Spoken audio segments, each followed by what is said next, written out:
The number you have dialed has been changed. Hi everybody, Ed Victor here, and you are watching The Voice of Victor here on the YouTube channel. We are up to episode number 10, and if you may have noticed, hey man, I'm wearing a shirt and tie. Ooh. I'm wearing a shirt and tie because this episode number 10, is all about being a professional in the business, hence the shirt and tie, but don't let that fool you. I am still not wearing pants. Anyway, episode number 10, being a professional in the business. Now, it's one thing to do voice work and get paid for it and you think you're a pro, but there's so much more to it. I'm going to show you in this episode some of the things that I do to maintain professionalism.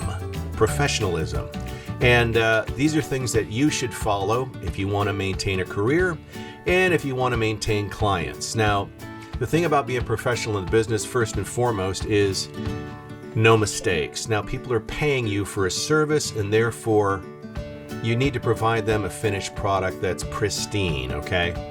So I'm going to show you a few things that I do to make sure that my clients keep on coming back.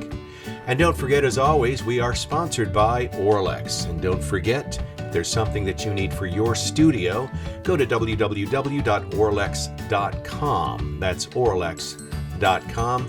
Tell them I sent you, and they'll hook you up. Okay, so on with the show. All right, so the very first thing that I do when I get a script is I read it over. Don't just jump in and just start reading it, because you're going to stumble. So make sure you take the time to read over the script. That's why when you're doing a session for somebody, they generally will send you the script the day before. I always read through the scripts, whether it's 1 page, 30 seconds, or it's 26 pages of copy. The reason you read through the script is to make your notes and to see if there's things that you don't know how to pronounce. And I've got an example right here for you. Okay, so this is an actual script I received this morning. You notice the blacked out names. That's to protect the innocent. And this is for a in-house video. And I already looked at, I took out the names because I signed an NDA. And an NDA is a non-disclosure, but I'm using this for purposes of my show. So I'm assuming I'm gonna get away with it. So I usually go through and I look and, oh, look, there's some yellow. Now the yellow markings are for a few names, 2 in China and 1 in India. Now, for all intents and purposes, it is your responsibility as the professional voice actor to figure out how to say those names properly. There's a couple easy ways to do it. What I do, the first thing I will do is I will go to YouTube. I'll type in the name and look it up. Okay, so here I'm typing in the name of the Chinese city, Xeuncheng. In this episode of Travelogue, we explore the city of Xuancheng in eastern China. That's one way. Sometimes not so easy. Another way is to go to a website called howjasay.com, and it's HOWJASAY.com, howjasay.com. And here I am typing in the name of an Indian city, Punjabi. I'm sure I'm saying it right, just want to be Punjabi. sure. Punjabi. Or again, you can just go to Google Words and you can find the pronunciations there. Now, caveat, a little warning here. Not all the times it is correct. I've gone to YouTube for reference, and by golly, I've been wrong. But the fact of the matter is, you tried, and you tried to find the name on your own. Worst case scenario, you go back to the client and ask them. But I only do that after I have exhausted all other ways of trying to find out this word or these words. Happens all the time in overseas work, which I do a ton of, a lot of foreign names of people, also a lot of names of countries or cities overseas. So that's one of the first things you need to do, is to make sure that you pronounce things properly, okay? Now, after you've actually recorded the script in the booth, and you come out and you're going to start editing, the next thing I do is I actually play the script down and read it against the actual script. Sometimes you miss things, and you may not think you miss things, but it happens to the best of us. So I'll play back the track against the script and read it down as I go. Sometimes I find a little mistake here and there. I may have said the word the instead of they. there, whatever it may be. But that's the second thing you should do is read it against. Don't be in such a hurry to get the work out, the finished recording out. You really owe it to your client to go back and make sure there's no mistakes that you may have read wrong. Now, once the track is recorded, your next step is to take out any breaths, pops, and or mistakes. And this is how I go about it. Okay, so when I edit, it goes a little something like this, and I'm going to do it one-handed, so bear with me. This is a Danish global manufacturer of high-efficiency pumps, ballast water management systems, and environmental equipment. So-and-so is an Slide that over. I think there's another little pop there. We'll take that out.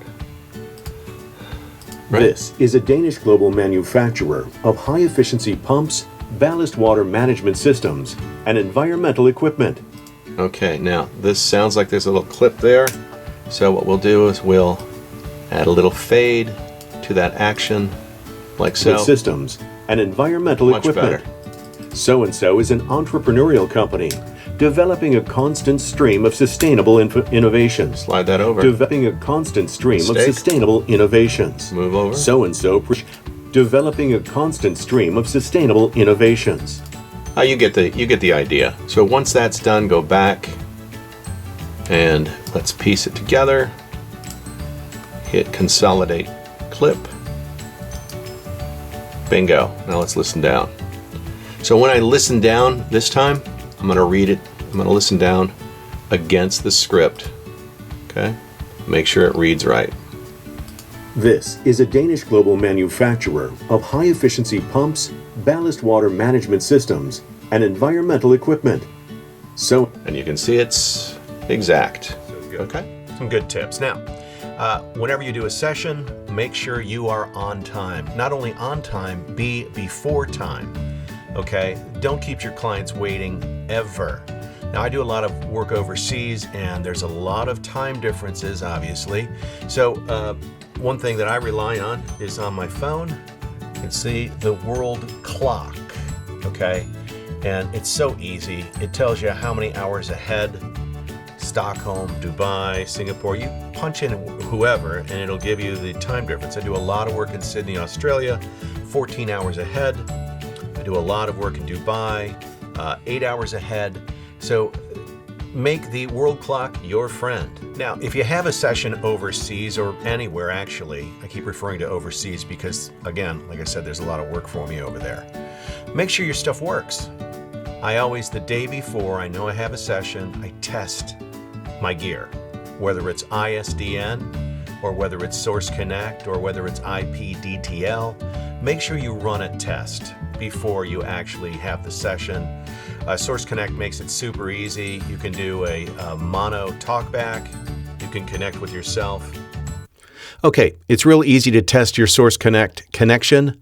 You go to your connections, and one of the defaults is Echo 44 Mono. So click on Echo 44 Mono, go up here and hit connect, and it should receive you back. You can hear the echo. Hear that? That means it's working. And that's easy. So just, and once you're done, disconnect. And if you're using ISDN still, some of us are, some of us are not. You can test your gear by calling yourself on one line. Call yourself from one line to the other line and make sure it frames up and connects. Just don't keep your clients waiting. The worst thing that can happen is you have a malfunction, which actually screws up the session. If your client has clients in the session as well, it just makes you look bad, unprofessional. So make sure you test your gear before the session, okay? And last but not least, speaking of phones, make sure your phone's off, whether it's in your studio or your cell phone, turn it off. The worst thing that can happen is your phone goes off in the middle of the session. Again, you don't want to look like an idiot. You want to be a professional. So make sure your studio phone's off and make sure that your cell phone's off. Okay, and here's a little review of what we just covered on being a professional. 1, make sure you review the script. Read it over once, twice, a couple times. Know what you're talking about. It makes for a better read. 2, make sure you know the questionable pronunciations. Double check against YouTube or how'd you say. 3, after you record the script, review a recording against the script. So once you record it, go back and listen down against the script to make sure you didn't make any mistakes. You may not have thought you made a mistake, but sometimes you do. Okay, 4. When you're editing your track, make sure you review and take out pops, clicks, or any mistakes before you send that thing off. 5, be on time. If you have a remote session, be early. And you can double check it against your world clock so you know what time zone you're recording in. If you're, of course, recording overseas or anywhere else in the country that's not near you. Okay. 7, make sure you test your gear prior to the session. Just double check. You don't want any problems, because if you have problems during the sessions, technical problems, you're going to be tense until you resolve those problems. It's a real drag, okay? It makes for a really, really bad session. Once you do, if you do have a problem, you solve it, you're still going to have a bad session. Trust me, I know. And 8, make sure that your phones are off in the booth, in your pocket, in the studio. And those are my helpful tips to maintain professionalism as a voiceover. Hope they help. If there's something you want me to cover, discuss, somebody you want me to interview, you can contact me as always at ed@edvictorvo.com. That's ed@edvictorvo.com. And again, we are sponsored by my friends at Oralex. Thanks for watching. Stay tuned. We'll have upcoming highlights of episode 11.